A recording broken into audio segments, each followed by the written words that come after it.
So I'm making some sort of a strawberry poke cake.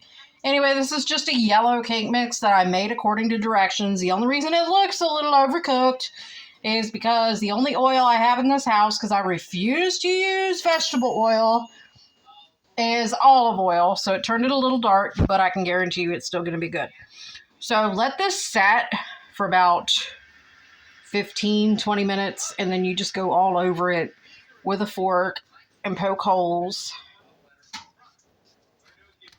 Also, I don't have any toothpicks, so I put a knife in there to make sure it was done. So, I mean, do what you gotta do. I don't judge here, sorry. So, when you're done doing this, you take your jello, and I just haven't thrown this away yet, the 0.3 ounces. I already got it made up here by me. And what this is going to do, you have to let it cool down so it's part of the process. You have to do it while it's warm, but not too hot.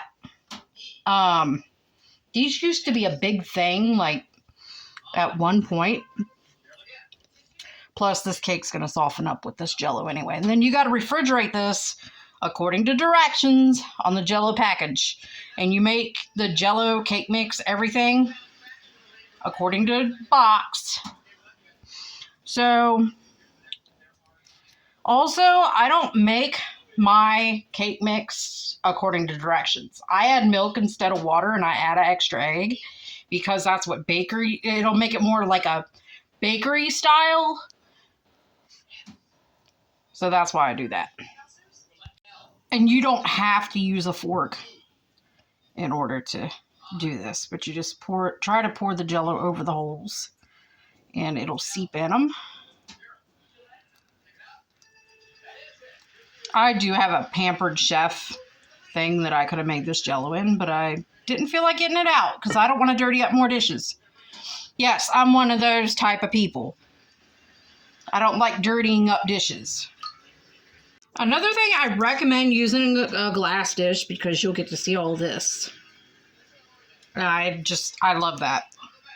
So a lot of people use a wooden spoon, straws, whatever to poke the holes. I used a fork this time. But yeah, this has to go in the refrigerator according to jello directions to let it set. And just while that is, running its course, this is just a standard size thing of Pillsbury strawberry frosting. You can see I've already started putting strawberries in there. So what I did, I had some frozen strawberries in my freezer that I'm not really going to use for anything. So I chopped them up and I'm letting them thaw. And I'm going to put them in here. And the trick to canned frosting, whip it. It'll double in size. That's what I'm trying to do here. I'm going to add the strawberries to it to add a little more flavor. That's just what I want to do. Really, there's several different ways you can make a poke cake. There's like a banana pudding poke cake. I myself have come up with a recipe for one that sounds really good because I'm not giving it away. It'll just be a future video. So this is what it looks like on the inside. Tell me how cool that is. And then this is the piece I cut myself. I put the icing on a little too soon. I didn't let it set, but I actually love it like that. And this icing actually tastes very similar to like strawberry Laffy Taffies. It is really good.